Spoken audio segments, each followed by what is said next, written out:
Start करते हैं guys. सबसे पहले मंडे नाइट रॉ की व्यूअरशिप के साथ वॉइस ऑफ रेसलिंग के वॉइस ओवर वाले एपिसोड में। और भाई व्यूअरशिप काफी ज्यादा घट गई है क्योंकि लास्ट वीक की जो व्यूअरशिप आई थी वो थी 2.260 मिलियन व्यूअर्स, लेकिन इस हफ्ते की जो व्यूअरशिप है वो है 1.818 मिलियन व्यूअर्स। ये बहुत नीचे आई है और ऑब्वियसली रॉ आफ्टर रेसलमेनिया का जो शोज की जो व्यूअरशिप बढ़ती है, अब रॉ की व्यूअरशिप ने कहा कि ठीक है, जैसी मेरी व्यूअरशिप हुआ करती थी उसी व्यूअरशिप में वापस आ जाऊंगी।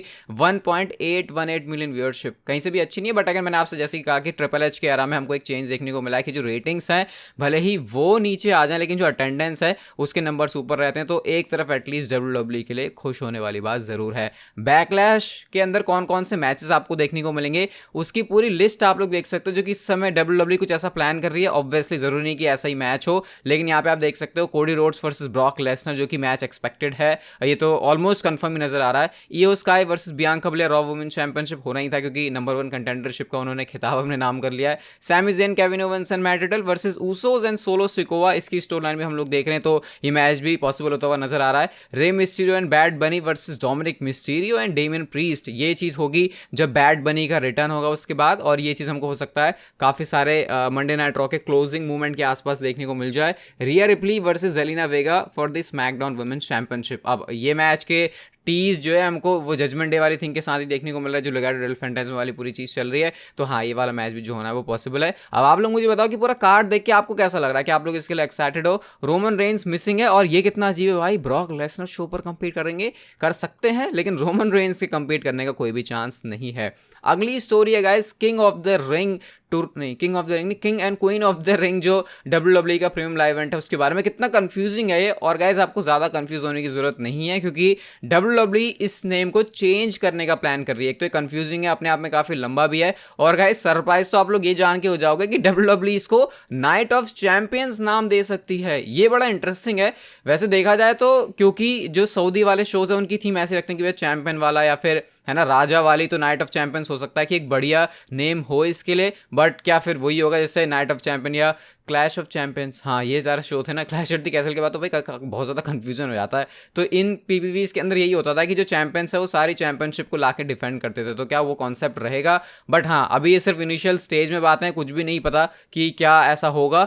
और ऐसा इसलिए भी है, एक रीज़न ये भी है कि क्योंकि रोमन रेंज की जो 1000 डेज है वो भी पूरे हो जाएंगे, तो एज चैंपियन उनके सेलिब्रेशन में नाइट ऑफ चैंपियंस वाला कुछ ऐसा थीम होगा। तो देख लो आप, हर तरीके से सेंस तो बना रही है ये चीज़। अब देखते हैं क्या नेम डब्ल्यूडब्ल्यूई फाइनलाइज करती है या फिर नहीं। गुंथर और ब्रॉक लेसनर, ये एक ऐसा मैच है जो कि रूमर्स में भी था रेसलमेनिया 39 के लिए, हालांकि वो रूमर्स आई थिंक सही नहीं थे जैसे लास्ट में हमको पता चला था। अब गाइस डब्ल्यूडब्ल्यूई इनके फेस ऑफ का प्लान कर रही है। गुंथर ने पब्लिकली भी अपने इंटरव्यूज के अंदर काफी बार कहा कि वो ब्रॉक लेसनर के साथ लड़ना चाहते हैं। तो बैक स्टेज समय जो आइडिया चल रहा है वो ये है कि समर के अराउंड डब्ल्यूडब्ल्यूई इनका फेस ऑफ या इनकी जो राइवलरी है उसको शुरू करने का प्लान कर सकती है। बहुत बढ़िया ये होगा क्योंकि गुंथर के पास चैंपियनशिप है, रेसलमेनिया में भी वो चैंपियनशिप नहीं आ रहे, तो इसका मतलब कि उनका जो चैंपियन रहने का प्लान है वो शायद लंबे टाइम तक हो सकता है। और ब्रॉक लेसनर को अभी के टाइम के किसी तगड़े बंदे के साथ उतारना बहुत बढ़िया रहेगा। और भाई मैं तो बहुत लंबी सांस ले रहा हूँ, रात में बहुत ज्यादा खुशी से सोता हूँ ये सोच के कि ब्रॉक लेसनर का कैरेक्टर डब्ल्यूडब्ल्यूई ने पुराना वाला लेके वो आ गया, और अच्छी बात यह कि जो लुक है वो करंट वाला है। अभी तो एक्साइटमेंट ब्रॉक लेसनर को भी आगे देखने की, और मैंने आपको बता भी दिया कि जो नेक्स्ट मंडे नाइट रॉ का एपिसोड है वहां पर आने भी वाले हैं। बट यस, गुंथर और ब्रॉक लेसनर समर के आसपास इनके बीच आपको जो प्रोग्राम है वो देखने को मिल सकता है, इसके चांसेस काफी ज्यादा हैं। लोगन पॉल के बारे में बात करते हैं। मैंने आपको अपनी पिछली काफी वीडियोस के अंदर बताया था कि जो लोगन पॉल का कॉन्ट्रैक्ट है वो डब्ल्यूडब्ल्यूई के साथ खत्म हो गया है और अब जो है वो बिना जॉब के सुपरस्टार बन चुके हैं। तो ऐसे में गाइस अब खुशी की बात लोगन पॉल के लिए ये है कि उन्होंने जो अपना कॉन्ट्रैक्ट है उसको रिन्यू कर लिया है। इस पोस्ट के साथ उन्होंने अपने ट्विटर अकाउंट पर इस बात को बताया। लेकिन गाइस इसके साथ ही जो बहुत सारी बातें हैं वो शुरू हो गई, क्योंकि ये एग्जैक्टली सेम पिक्चर है जब लोगन पॉल ने डब्ल्यूडब्ल्यूई के साथ पहले साइन किया था। और इस पिक्चर में पहले स्टेफनी मैकमैन हुआ करती थी, जिनको यहाँ से क्रॉप कर दिया। लोगन पॉल ने जो जैकेट पहनी हुई है वो ब्लू थी, उसको येलो कर दिया, और साथ में जो प्राइम ड्रिंक है उसका भी कलर चेंज कर दिया। अब ये फैन जैसी ये बात नोटिस करी तो लोगन पॉल ने लगा रहे भाई हम तो पकड़े गए। हालांकि ऐसा कुछ नहीं है कि फोटोशॉप नहीं कर सकते, मतलब क्या प्रॉब्लम है। लोगन पॉल को लगा कि भैया कुछ पोस्ट दोबारा से करते हैं, हो सकता है इस बार कॉल पर बात हुई हो या फिर ऐसे है ना जो कॉन्ट्रैक्ट है वो मेल किया हो, ऐसा हो सकता है। तो भाई ऐसे उन्होंने पोस्ट कर दिया, तो इसके बाद लोग बोलने लगे अरे भाई ऐसा कैसे हो गया, स्टेफनी मैकमैन को कैसे गायब कर दिया, क्रिस बेनवा को जैसे गायब किया था, क्या वैसे ही तो नहीं है। भाई उस समय स्टेफनी मैकमैन का रोल था डब्ल्यू में इतना अब नहीं है, तो इस वजह से शायद ये होगा। बट जो भी है, फैंस ने तो बातें करनी ही होती है और उन्होंने बातें बनानी शुरू करी। हाँ, जो उन्होंने फ्लेवर था ना, जो प्राइम ड्रिंक है, क्योंकि उसको ब्लू करके उसका कुछ नाम है, ब्लू से स्टार्ट है, अब उसको येलो कर दिया, लेकिन वो चेंज नहीं हुआ था, तो ये थोड़ी सी फोटोशॉप में कमी रहेगी। बाकी तो बिल्कुल अच्छा फोटोशॉप मारा था लोगन पॉल या फिर उनकी टीम ने। अगली स्टोरी है गाइस ब्रॉक लेसनर ओमोस के मैच से। इसके ऊपर मुझे आपका ओपिनियन चाहिए। तो गाइस बुकर टी ने ये कहा अपने पॉडकास्ट में कि उनके अकॉर्डिंग ओमोस को मैच जीतना चाहिए था ब्रॉक लेसनर के सामने, क्योंकि ब्रॉक लेसनर ऑलरेडी बहुत तगड़ा और बहुत बड़ा सुपरस्टार है, तो अल्टीमेट जायंट बनाने के लिए ओमोस की विक्ट्री जरूरी थी, और डब्ल्यूडब्ल्यूई ने उस मूवमेंट को, या हमने उस मूवमेंट को मिस कर दिया। अब आप इस बात से कितना अग्री करते हो? क्या ओमोस को जीतना चाहिए था? पर्सनली बुकर टी के पर्सपेक्टिव से देखा जाए तो वो सही बोल रहे हैं, लेकिन बेटर डिसीजन मेरे ख्याल से ब्रॉक लेसनर को जिताना होता है, क्योंकि अगर ब्रॉक लेसनर हार जाते तो उसके बाद कोई उनके बारे में केयर नहीं करता इतनी। वो रॉ पर उन्होंने जो धमाका किया वो इम्पैक्टफुल तो होता, लेकिन शायद इतना नहीं। तो भाई एक बड़ा अल्टीमेट जायंट बनाने के लिए मैं ब्रॉक लेसनर के कैरेक्टर के साथ सेक्रीफाइस कर दूं, भले ही चाहे मेरे को ये पता है कि वो 2 साल ही डब्ल्यूडब्ल्यूई में रहे या फिर 1 साल ही रहे, लेकिन फिर भी मुझे तो भाई एंड तक ब्रॉक लेसनर, वही ब्रॉक लेसनर जी जिसके लिए वो जाना जाता है, क्योंकि हर एक सुपरस्टार को ऐसा मिलना चाहिए कि उसका जो करियर है वो अच्छी तरीके से फिनिश हो, और ब्रॉक लेसनर भी वही चीज़ डिजर्व करते हैं। हालांकि अभी मुझे नहीं लग रहा कि वो आसपास है अपने रिटायरमेंट के, क्योंकि ब्रॉक लेसनर की अच्छी बात है कि उनको पैसे बहुत छापने होते हैं, और जैसे जैसे वो बूढ़े होते जाएंगे अब वो ज़्यादा पैसों की डिमांड भी करेंगे और डब्ल्यूडब्ल्यूई उसको फुलफिल भी करेगी। तो खैर बिजनेस वाली थिंकिंग होने का फैंस को ये फायदा है कि ब्रॉक लेसनर जब तक कर सकते हैं, जब तक उनको लगता है कि वो कर सकते हैं इस चीज़ को और अच्छा भी कर पाएंगे, वो डब्ल्यूडब्ल्यूई के साथ चिपके रहने वाले हैं, इतना जितना मैंने काफ़ी सारे सालों में ब्रॉक लेसनर को समझा है। अगली स्टोरी की तरफ गाइस हम लोग चलते हैं, और ये रिलेटेड है ईवा मरी से। और भाई ये चीज़ ऐसी सोशल मीडिया पर फैंस सुनते हैं ना, वो पागल हो जाते हैं एकदम। ईवा मरी आपको पता ही है डब्ल्यूडब्ल्यूई में आती ही है जाने के लिए। अब एक बार फिर से उन्होंने रेसल जोन के साथ बात करते हुए ये कहा कि वो डब्ल्यूडब्ल्यूई के साथ कांस्टेंट टॉक्स में है, और उनके डब्ल्यूडब्ल्यूई में आने को लेकर बातें हो रही हैं। मुझे नहीं पता ये क्या चल रहा है, मतलब अब अगर ऐसा ही होता तो ईवा मरी को निकालते ही क्यों है? और हमेशा वो कहते नहीं है हर एक बंदा बार बार कोशिश कर रहा है और बार बार वो फेल होते जा रहा है, ईवा मरी वही वाला काम कर रही है। और ऐसा भी नहीं है कि उनके अंदर, मतलब इसमें तो हमको अग्री करना पड़ेगा, रेसलिंग स्किल्स उनके अंदर कुछ है नहीं, माइक वर्क के अंदर वो कुछ करती नहीं है, तो बस एक ग्लैमर लाने के लिए उनका हमेशा यूज़ होता है, और डब्ल्यूडब्ल्यूई उसी तरीके से उनको यूज़ करती है। एंड आई थिंक आज के टाइम में वो चीज़ उतना चलने नहीं वाली, क्योंकि सोशल मीडिया पर फैंस इस बात को बहुत ज़्यादा नोटिस करते हैं कि उसके अंदर स्किल है भी या फिर नहीं है, वो दूसरे किसी टैलेंट का स्पॉट ले रही है। अभी मैंने जो बात बोली है वो क्रिटिसिज्म है, कोई हेट नहीं है भाई। जो बात सही है उसको हमको मानना ही चाहिए। नहीं है उनके अंदर रेसलिंग स्किल्स, नहीं है उनके अंदर माइक स्किल्स, तो इसमें ऐसे कोई ये वाली बात नहीं होनी चाहिए कि और ऐसा कैसे बोल दिया भाई, क्योंकि मैं वैसे भी किसी के बारे में इतना हार्श ओपिनियन रखता नहीं हूँ। लेकिन हाँ, ये बात तो ईवा मरी के बारे में सच है, और फैंस परेशान है कि ईवा मरी दोबारा से ना आ जाए कंपनी में। हालांकि मैं वैसा नहीं सोचा, आ भी गई तो ठीक ही है, थोड़ा बहुत हमको ही सुनने को मिल जाएगा, थोड़ा बहुत कॉन्ट्रोवर्शियल ही मामला हो जाएगा। अगली स्टोरी है गाइस यहाँ पर हर्ट बिजनेस से रिलेटेड।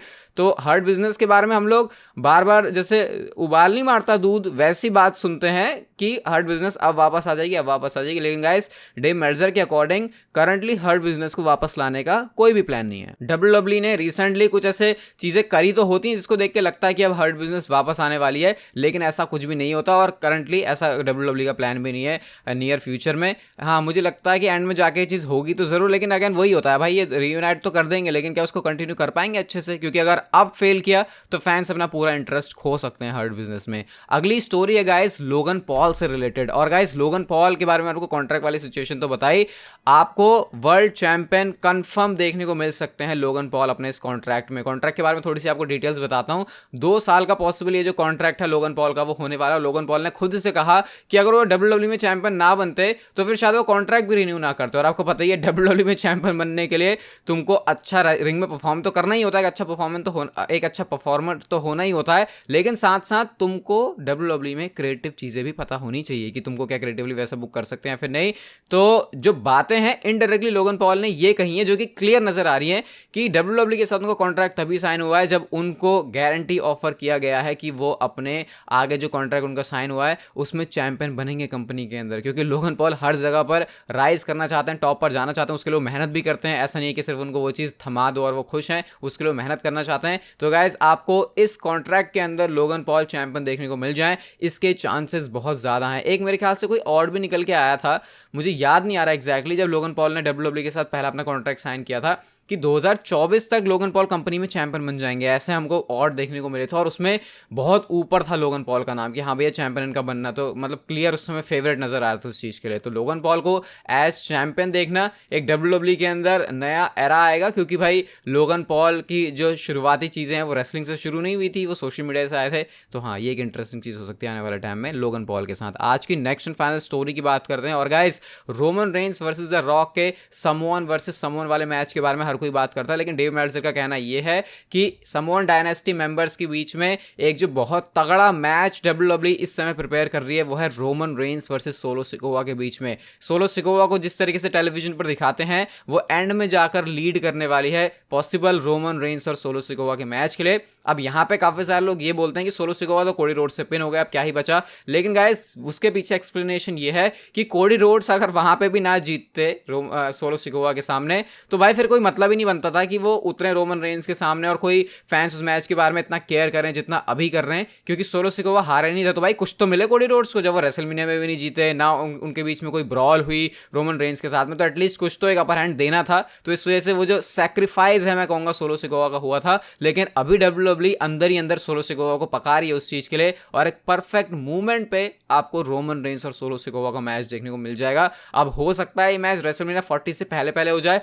लेकिन ये तो क्लियर है कि जब ब्लड लाइन का एंड होगा तो फिर शायद ये चीज आपको WWE टेलीविजन पर देखने को मिल सकती है। मैं इसके लिए बहुत एक्साइटेड हूं, क्योंकि सोलो सिकोवा जिस तरीके से चुप रहते हैं भाई, प्रोमो में भी वो क्या करेंगे, रोमन रेंस क्या बोलेंगे, ये एक बिल्कुल अलग लेवल की चीज़ है। रॉक डेफिनेटली आईबॉल्स अट्रैक्ट कर सकते हैं बहुत ज़्यादा, लेकिन सोलो सिकोवा और रोमन रेंस एक प्रॉपर WWE के अंदर रेसलिंग मैच और पूरा ड्रामा, एक्शन, स्टोरी सब कुछ से भरपूर हो सकता है। एक बात गाइज मैं आपको और बता देता हूँ कि ब्लड लाइन से रिलेटेड हमारी एक पूरा कुछ तो आने वाला है, बहुत एक्साइटिंग वो चीज़ होगी। इतना बता देता हूँ कि पॉडकास्ट में होगी, तो उसके लिए भी आप लोग चिपके रहना सारी चीज़ों से। ये वीडियो गाइज अगर आपको अच्छी लगी तो इसे लाइक, शेयर, सब्सक्राइब और नोटिफिकेशन बेल को ऑन कर दो। And see you guys in my next video.